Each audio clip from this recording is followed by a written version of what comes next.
Hi, everyone, and welcome back to the channel. This is Coach Val Fiott. I'm a clinical expert in weight management and lifestyle change, and of course, in personal training and exercise science as well. Today, we're going to be talking about the main 5 action steps, generally the first 5 action steps to really getting serious about conquering obesity. Before we get into these great 5 steps that I think are going to help you a lot, I'm going to ask you to please like and subscribe. By liking the video, more people will see it, and by subscribing to the channel, you'll get more great information like everything you're going to get here today in this podcast. So let's go ahead and dive right into the top 5 action steps necessary to really turn obesity around and completely reverse it and make sure that it is now in the past and not likely to return. So first, let's talk about what exactly we're up against, okay? I want you to understand that weight loss has an extremely high failure rate.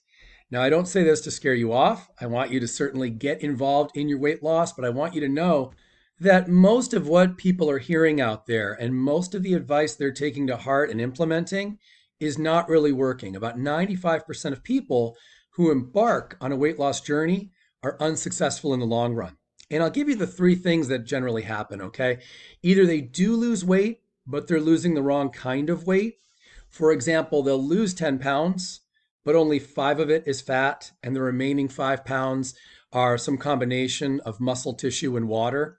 This is really dangerous and also really common because it actually really does more harm than good to both the psyche and your physiology.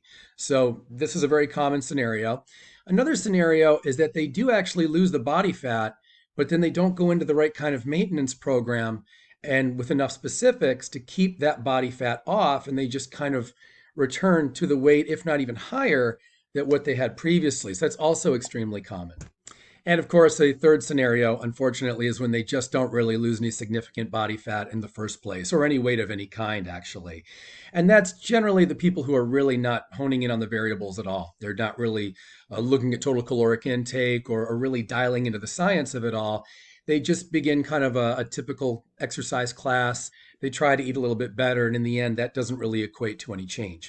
So, the frame of mind that I'd suggest you build towards and slowly, gradually work towards is a state of mind that, for one, you're going to be more successful than what you commonly see or perhaps what you've had in the past with weight loss just by embracing the science. You're going to put together a program, and I can help you with this, but you're going to put together a program that is very science driven and that has solid weekly goals for you to keep advancing in your weight loss. So just by doing that, you can go in with some confidence and some inner peace that you're very unlikely to get steered in the wrong direction because you've got a right trajectory. You've got a map that's guiding you in a way that's going to be pretty effective. Now, in addition to that, you also want to go in with the right healthy state of mind. You are not looking to punish yourself. You're not looking to scold yourself for overeating or for letting your body go or anything like that. Your frame of mind that you want to build towards, and it doesn't happen overnight, but the frame of mind that you want to build towards and the self talk that you want to create is more along the lines of, I'm doing this for me. I'm getting healthy. It doesn't really matter how I got to the position that I'm in right now. That's really not so important. What matters is where I'm headed and the steps I'm going to take and why I'm going to have the perseverance to get through this in a positive way. That I'm slowly working to get the body fat off. If it comes off, great. I'll keep building on that. If my program needs tweaks, there's certainly nothing wrong with that. Tweaking programs is part of what fitness and health and weight management are all about. There's no just a straightforward line. It's not linear. It's a lot of curves and bumps along the way, a lot of hurdles, and where we just keep tweaking your program, your exercise, your nutrition, your lifestyle. All these factors need to be modified as you go. Now, before we tackle action item number 2, I want to give you a little bit of advice as to how to improve your self-talk. When we get into the programmatic components of meal planning, of lifestyle change, of being perhaps doing your cardio like on a treadmill, or getting through your strength training, because these are all going to be components that we'll talk about in a moment. But when you're embarking on all of these changes to your current lifestyle, you want to have the self-talk throughout each part of it that there is no judgment. You're not blaming yourself for being good or bad at anything. All you're thinking about is you want to keep telling yourself throughout each new step that it's okay. It's going to be good. I'm going to get through this just fine. Think back to perhaps a class you ever took.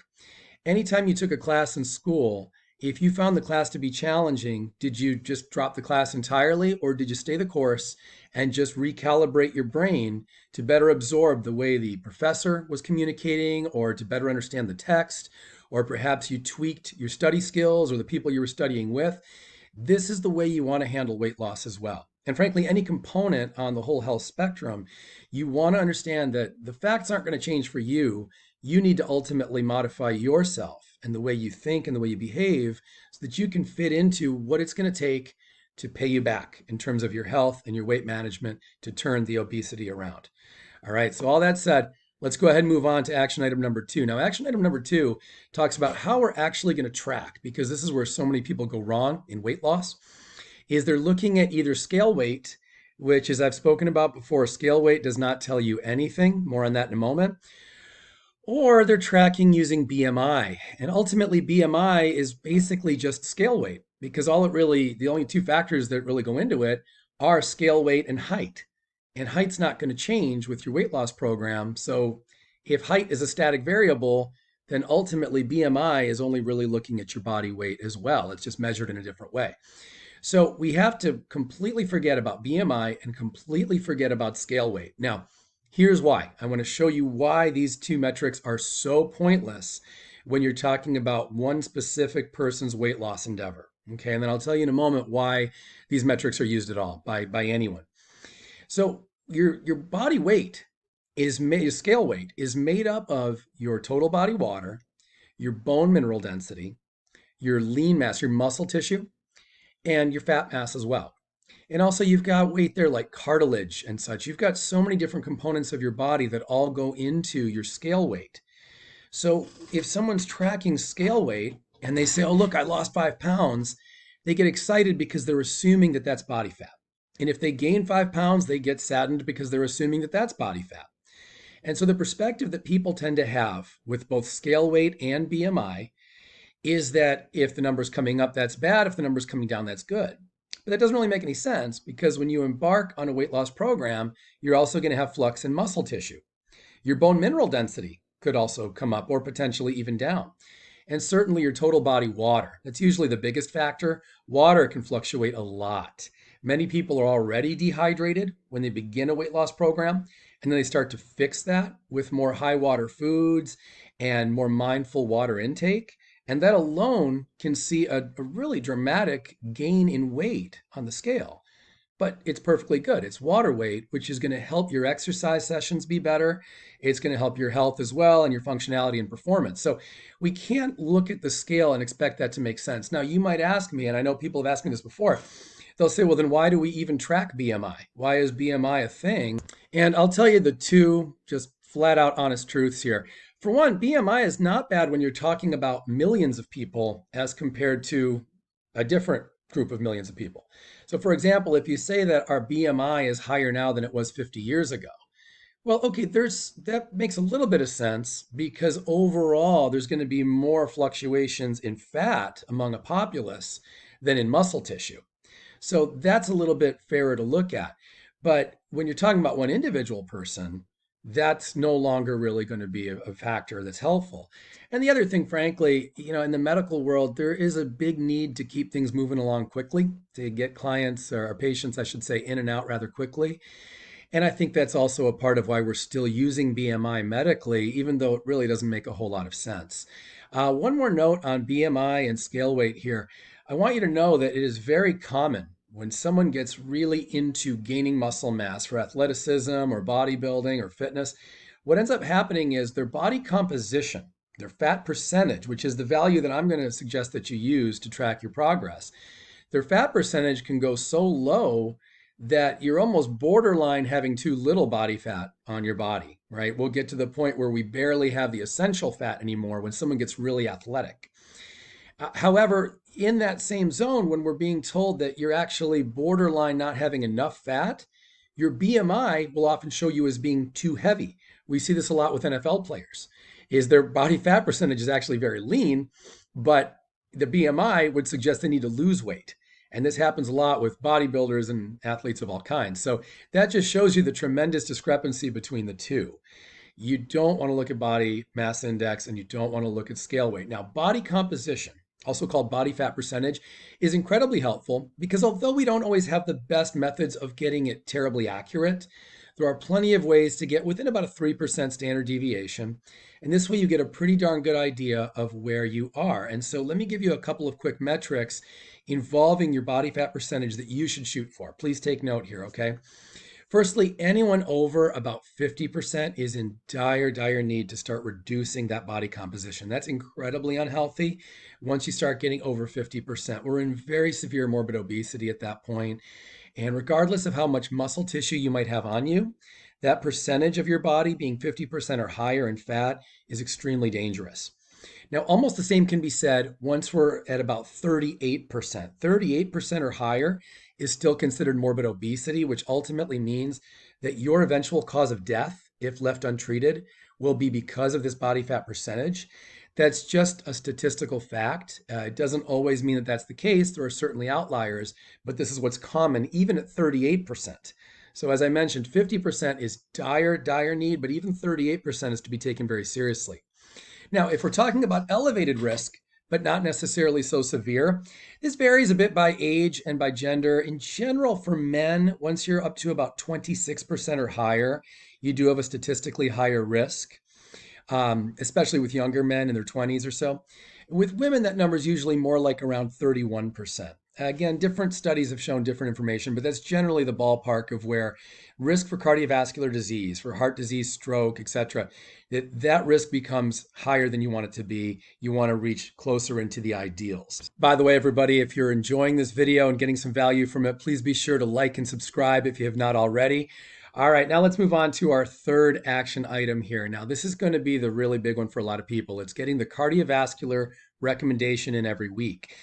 The general cardiovascular recommendations for the general populace, for people of all different kind of ages and even medical conditions, is usually somewhere between 150 minutes per week and 180 minutes per week. There's a lot of variance there depending upon not only your medical status, but also upon your muscular ability to perform that much cardio.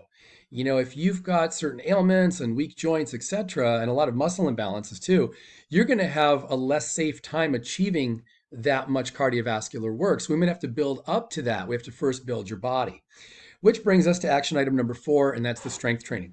Strength training is not just about improving your musculature and getting more muscle mass on your body.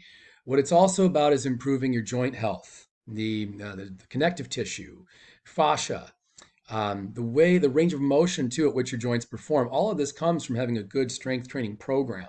And like I said, it's going to give you more ability to have more prolonged cardiovascular work. So you can get that 150 to 180 minutes or so each week. That's going to build a healthier heart and better exercise output. I'll mention that the strength training component was always considered important in health science. However, now more than ever, the data is showing that being under-muscled is actually even worse for your health than being over fat. So certainly you'd want to correct both. Strength training is going to help you correct both. And generally doesn't take a lot of time. Most strength programs can be very effective at 2 hours a week or even less. So it doesn't take much time. And you certainly don't need to join a gym either. My clients are extremely effective right from the comfort of their own homes. Let's move on to our very final action item here. And this is the tough one for a lot of people. This is counting your macros. Now, I know nobody wants to count calories or macronutrients, but the honest truth is when you're honing in on your macronutrient needs, you're going to see much, much, much faster results. And I think a big reason why that 95% of people who attempt weight loss are unsuccessful is because they're failing to get the right macronutrients for their body's needs and to really dial into them every day. I'll leave you on this note here before we finish up the video, but your body has a very precise need for a certain amount of protein, a certain amount of carbs, and a certain amount of fats each day. When you go over on any of these, you can expect to gain more body fat. When you go under on any of them, you're ultimately depriving your body of a macronutrient that it really does need. So you can have a little bit of flux, but most people have a lot of flux. And if you're overweight, you've probably had a lot of flux in the past. Anyway, everyone, I hope this video has been helpful for you. Be sure to take my 10-question quiz that you can find in the description. This will help you understand if your weight loss methods are going to be helpful and safe for you. And of course, you can get my help as well by contacting me in the comments or by calling me at the phone number down below. As always, I look forward to your health and your wellness and your weight loss success.